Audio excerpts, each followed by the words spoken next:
Servus, Glück auf und herzlich willkommen zu einer weiteren FC Bayern Reaction. Ja, Leute, diesmal zur PK vor dem Champions League-Spiel gegen Schachtar Donetsk. Diesmal mit unserem Cheftrainer, Conny Leimer, haben wir schon gehört. Und damit gehen wir rein in den Bums.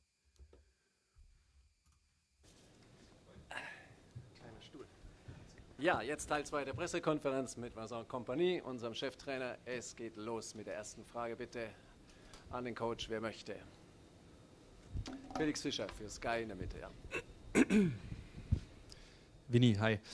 Vielleicht ein bisschen spezielles Champions League-Spiel auch für Sie auf Schalke. Jetzt hatten Sie, erstmal ist es komisch sozusagen innerhalb Deutschlands jetzt zu reisen, dieses Spiel zu haben auf Schalke, und war es auch seltsam vielleicht die Anreise mit dem Flugzeug jetzt innerhalb Deutschlands für so ein Champions League-Spiel? Ja, klar ist es ganz besonders natürlich und Klar, es ist super wild, dass man in der Champions League innerhalb Deutschlands spielt. Katastrophe, ist ja was Außergewöhnliches und Leute, alle, wenn ihr sonst keine Themen habt, ey. und ja, es ist natürlich besser, wenn wir alle spielen, wo die gehören, aber das ist jetzt natürlich nicht möglich. Und wir sind jetzt in Deutschland, das heißt, es bleibt für uns ein bisschen auch ein Heimspiel, obwohl wir nicht vergessen dürfen, ist auch nicht die Allianz Arena für uns. Also trotzdem glaube ich, dass wir auch alle ein bisschen diese Vorfreude haben auf das Sportliche und dass hoffentlich morgen das Sportliche siegt. Dankeschön. Daneben ist Stefan Kumberger für Sport 1. Vincent, Ihre Mannschaft ist immer sehr dominant, aber manchmal funktioniert es mit dem Tore-Schießen nicht. Wie wichtig sind da, also es dauert etwas länger, bis es dann passiert. Wie wichtig sind da Standardsituationen? Ja, aber deine Kollegen lachen jetzt, das geht nicht mehr. Das ist nicht meine Schuld. Wir machen einfach weiter. Also, wie wichtig sind da Standardsituationen, um mal so Das sind deine Kollegen, nicht das ich. zu durchbrechen? Ja, ja, jede Phase ist für uns wichtig und auch eine Möglichkeit, Tore zu schießen. Und also ich meine es ganz ernst jetzt auch, dass es für mich total unwichtig ist, ob das so oder so passiert. Hauptsache, wir sind gefährlich und wir versuchen auch in jedem Spiel, auf jede Situation gefährlich zu sein. Jetzt hat es einfach gut geklappt mit den Standards, manchmal auch ein Counter wie gegen Heidenheim und Counterpressing auch manchmal, das ist alles kein Problem. Und natürlich gibt es auch Momente, wo wir ganz große Chancen haben von unserem Spiel, normales Spiel. Aber ob das dann ein Tor ist oder nicht, für mich wichtig ist, dass wir einfach immer gefährlich sind. Und das war bis jetzt in jedem Spiel so. Und ich glaube, dass die Zahlen da auch ganz, ganz deutlich sein. Aber ich glaube, es ist auch wichtig, dass wir auf Standardsituationen gefährlich bleiben. Und das werden wir auch behalten als Ziel. Ist doch auch normal, oder? Also ist doch erstmal ein probates Mittel. Und ja, gut, jetzt vielleicht nicht unbedingt gegen Heidenheim, aber spätestens dann, wenn du gerade gegen Gegner auf dem gleichen Level spielst, ist es immer wichtig. Da entscheiden Kleinigkeiten, da entscheidet einfach mal eine Ecke, ein Freistoß, sonst was, und ist doch völlig normal. Ja. Und wie er sagt, am Ende des Tages, ja, ist es wurscht. Hauptsache du gewinnst die Spiele, ob das jetzt ein Standard ist, ein Elfmeter, ein Freistoß oder eine schöne Kombination. Natürlich sieht man immer gerne schöne Kombinationen. Haben wir auch gegen Heidenheim gesehen, wir haben halt nur die Sache nicht vollendet. Ja, und wenn es halt nicht geht, ja, aus dem Spiel heraus müssen Standardsituationen herhalten. Ja, fertig. Gleich daneben mit ernster Miene Manuel Bunke für TZ und Merkur. Konzentration. Vincent, hi. Vincent, Ja, ist klar, wenn man gerade schon die Frage vergessen hat. wie ändert sich das Spiel Ihrer Mannschaft, wenn Daniel Perez im Tor steht? Also weil Manuel Neuer steht ja doch immer relativ hoch auch, ist ein begnadeter Fußballer. Sagen Sie zu Daniel, mach das genauso, kopier Manuel Neuer, oder gibt es da so bestimmte Befindlichkeiten, die dann geändert werden? Nein, ich würde nie einen Spieler fragen, dass er eine andere kopiert. Der muss einfach sein Spiel spielen. Er hat seine Spielminute auch letztendlich verdient. Ich meine, es ist Hat er auf jeden Fall. natürlich immer besser, wenn Manu auch fit ist. Ist jetzt nicht der Fall. Aber es ist für uns jetzt nicht so, dass wir mit Perez Ich weiß nicht, ob das aktuell besser ist, wenn Manuel Neuer fit ist. Also dafür hat er sich die Saison schon echt so viele Klopper geleistet. was anderes vorhaben. Ich glaube, er hat es bis jetzt auch gut gemacht und Ja, eben. er hat es auch verdient. Also er soll einfach sich selber bleiben und das ist für uns das ist für mich auch ganz wichtig, dass das für jedes Spieler so ist. Michael Schröer ist daneben für die Bild-Zeitung. Ja, und er hat es ja auch gut gemacht, ne? Muss man sagen. Ja, klar, wie gesagt, das Tor mit Opa, ich denke, ja, das ist halt einfach die Abstimmung, ja. Manuel Neuer hätte da wahrscheinlich 10 Meter weiter höher gestanden, ja. Aber da haben wir auch schon oft genug gesehen, was daraus passiert. Dass die Innenverteidiger, ja, sich daran dann erstmal ein bisschen gewöhnen müssen und so weiter, denke ich, ist völlig normal und ja, alles gut. Ich freue mich darauf, Daniel nochmal zu sehen. An der Kompanie daran anschließend an Manuel Neuer. Wie schwer ist die Verletzung und wann rechnen Sie wieder mit ihm? Ja, er hat eigentlich einen Rippenbruch. Das heißt, wahrscheinlich. Also wenn er wirklich einen Rippenbruch hat, dann sehen wir den dies Jahr auch nicht mehr. Ja, als Torwart ein Rippenbruch, der muss ja schon ausheilen. Also, wild. Wird er dieses Jahr nicht mehr spielen. Ja. Ja, sag ich ja. Und wichtig ist einfach, dass. Ja, Daniel. Dann hast du ja noch deine 3-4 Spiele. Ich hoffe, er kann sich auszeichnen. Ich hoffe, er kann überzeugen, weil dann wird eine Diskussion aufkommen im kommenden Jahr. Ja? Also, er hat jetzt auf jeden Fall eine Chance. Dass es jetzt heilt und dann haben wir wahrscheinlich ab Januar, hoffentlich von Anfang an, Manu wieder dabei. Aber es ist nicht schlimm, nur mit so vielen Spielen kurzfristig ist es wahrscheinlich zu früh. Ich glaube hier vorne, ja. Ja, gerade als Torwart kannst du keine Schmerzen an der Rippe haben, Alter. Ja? Und da muss ja auch voll ausgeheilt sein. Du kannst ja nicht, ist gerade ein bisschen angeheilt, dann gehst du wieder rein ins Tor, schmeißt dich auf den Boden und ist wieder angeknackst. Das bringt ja keinem was, ne? Eine Frage des ukrainischen Kollegen. Vincent, good evening. This question is from Ukrainian media. When you were part of Manchester City, you played against Shakhtar, your club playing against Shakhtar for several seasons in a row in the group stage of Champions League. And what can you remember about that Shakhtar team and which main differences you can highlight in comparing with team you will face tomorrow, and maybe you can highlight someone from Shakhtar team. Ja. Solche Fragen verstehe ich immer nicht. Was soll er denn jetzt das aktuelle Team mit dem vergleichen, wo er wo er noch bei Manchester City gespielt hat, in der Gruppenphase gegen gespielt hat, auch wenn es öfters war. Also, wild.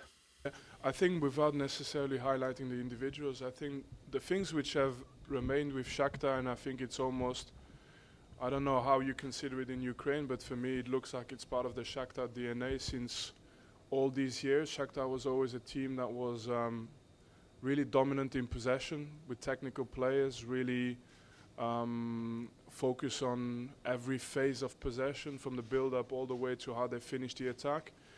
I see the same things in this Shakhtar, so that's remained in the DNA. I think the difference between playing in the Champions League and in the Ukrainian league will always make them adapt probably a little bit, but the main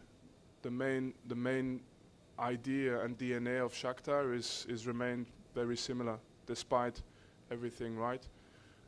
The interesting part as well is the squad composition, with always this mix between highly talented Ukrainian players and experienced Ukrainian players as well, and then these Brazilian players who come and every single time surprise European football. So there's a lot of similarities, and like you said, I played a lot of times against Shakhtar, so I think we'll approach this game with a lot of respect and focus on this game like any other one as a big game for us to try and get 3 points. Ja, ich fasse es ganz gut zusammen in meinen eigenen Worten. Am Ende hat er gesagt, dass es von der Spielanlage, von der Spielweise schon sehr ähnlich ist zu den, wo er gegen gespielt hat, dass sie ihre eigene DNA haben und man dann die jetzt auch in der aktuellen Mannschaft wieder sieht. Viele junge, talentierte ukrainische Spieler, erfahrene ukrainische Spieler, dazu Brasilianer. Dass sie mit dem größtmöglichen Respekt an das Spiel gehen und das Spiel hoffentlich gewinnen werden. Nächste Frage bitte. Und natürlich hat er keinen einzelnen Spieler rausgehoben, so wie die Frage war. Das macht er bei uns nicht, damit er das auch nicht beim Gegner tun. Ja, es kommt immer auf das Team drauf an. Es ist halt auch ein Teamsport. Wir reden hier nicht über Tennis. Ja. Wieder in der Mitte. Stefan Kumberger bitte. Ihr bleibt bitte ernst.